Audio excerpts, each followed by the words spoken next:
বিগত ফ্যাসিস্ট সরকার জনগণকে অত্যাচার নিপীড়ন করতে ডিসিদের ব্যবহার করেছেন বলে অভিযোগ করেছেন আইন উপদেষ্টা আসিফ নজরুল। ডিসি সম্মেলনের শেষ দিনে স্বরাষ্ট্র উপদেষ্টা জানান, দেশের আইনশৃঙ্খলা পরিস্থিতির উন্নতি করতে ডিসিদের নির্দেশনা দেওয়া হয়েছে। আর আগে স্থানীয় সরকার নির্বাচনের পক্ষে মত দিয়ে স্থানীয় সরকার উপদেষ্টা জানিয়েছেন, গণহত্যা বা কোনো অন্যায় জড়িত না থাকলে ক্ষমা চেয়ে আওয়ামী লীগের নেতা বা কর্মীরা নির্বাচনে অংশ নিতে পারেন। রেজন ফয়েজের রিপোর্ট। জেলা প্রশাসক সম্মেলনের তৃতীয় এবং শেষ দিন সকালে শুরুতেই রাজধানীর ওসমানী স্মৃতি মিলনায়তনে জেলা প্রশাসকদের সঙ্গে বৈঠক হয় প্রতিরক্ষা ও সশস্ত্র বাহিনী বিভাগের। এ সময় প্রধান উপদেষ্টার প্রতিরক্ষা ও জাতীয় সংহতি বিষয়ক বিশেষ সহকারী জানান, গত ৫ই আগস্টের পর লুট হওয়া অস্ত্রের ব্যাপারে সতর্ক থাকতে ডিসিদের নির্দেশনা দেওয়া হয়েছে। ৫ আগস্ট পরবর্তী সময়ে লুট হয়ে গেছিল, তার মধ্যে ১৪০০ অস্ত্র উদ্ধার হয়নি, ২.৫ লক্ষ বিভিন্ন বোরের গুলি এখনো উদ্ধার হয়নি। সেগুলো তাদের জেলাতে কোনো না কোনো জায়গায় আছে, সেগুলো সন্ত্রাসীদের হাতে পড়তে পারে এবং তারা ব্যবহার করতে পারে। আমি উল্লেখ করেছি যে স্বৈরাচার এবং তাদের দোসররা বিভিন্ন জায়গায় সংগঠিত হচ্ছে এবং কর্মসূচি দিচ্ছে এবং তারা দেশকে একটা অরাজকতার দিকে নিয়ে যেতে পারে, সে ব্যাপারে তাদেরকে সজাগ থাকতে হবে। অ্যান্টিব্যাকটেরিয়াল অ্যাডিটিভ যুক্ত সেরা ওয়াটার ট্যাঙ্ক বিশুদ্ধ পানিতে ব্যাকটেরিয়া জন্মাতে দেয় না। পরে প্রাথমিক ও গণশিক্ষা উপদেষ্টা ডিসিদের সাথে মত বিনিময় করেন। নিয়োগ বাতিল হওয়া প্রাথমিকের সহকারী শিক্ষকদের ব্যাপারে এ সময় তিনি বলেন, শিক্ষকদের ব্যাপারে সহানুভূতিশীল তারা, তবে বিষয়টি আদালতের বিচারাধীন থাকায় এখনই প্রশাসনিক ব্যবস্থা নেওয়ার কোনো সুযোগ নেই।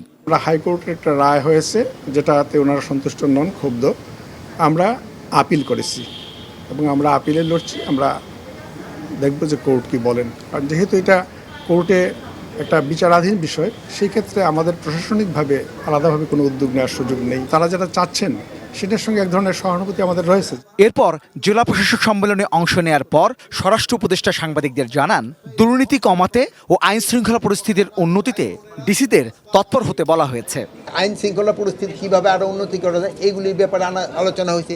যেমন তারা বর্ডারে এলাকায় বিজিবি বৃদ্ধি করার জন্য বলছে, তারা নৌ পুলিশ বৃদ্ধি করার জন্য বলছে। অন্যদিকে আইন উপদেষ্টা তার সেশন শেষে বিগত ফ্যাসিস্ট সরকার ক্ষমতায় থাকতে প্রশাসনকে ব্যবহার করেছে বলে অভিযোগ করেন। এত বড় রাষ্ট্রের একটা রিসোর্সকে গত ফ্যাসিস্ট রেজিম জনগণকে অত্যাচার করার জন্য, নিপীড়ন করার জন্য এবং তাদের অপকর্ম জায়েজ করার জন্য ব্যবহার করা হয়েছিল।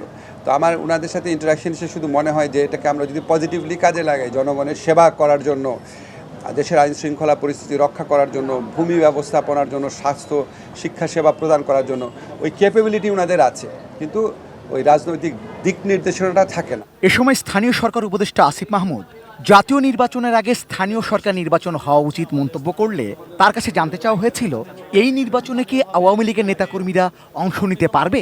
ইতিমধ্যেই আমাদের মাননীয় উপদেষ্টা নাহিদ ইসলাম বলেছেন যে যারা আওয়ামী লীগ করেছে কিন্তু কোনো প্রকার অন্যায় এবং গণহত্যা কিংবা অপরাধের সাথে যুক্ত নয়, তারা ক্ষমা চেয়ে আবার মেইন স্ট্রিমে স্বাভাবিক অবস্থায় ফিরে আসতে পারে এবং সেই জায়গা থেকে কেউ যদি নির্বাচন করে তাতেও কোনো বাধা নেই। কিন্তু কেউ যদি কেউ যদি কনভিক্টেড থাকে, এই গণহত্যার সাথে জড়িত থাকে, তাহলে তাকে কোনোভাবেই নির্বাচনে আসতে দেয়। রেজন ফয়েজ, এটি নিউজ, ঢাকা।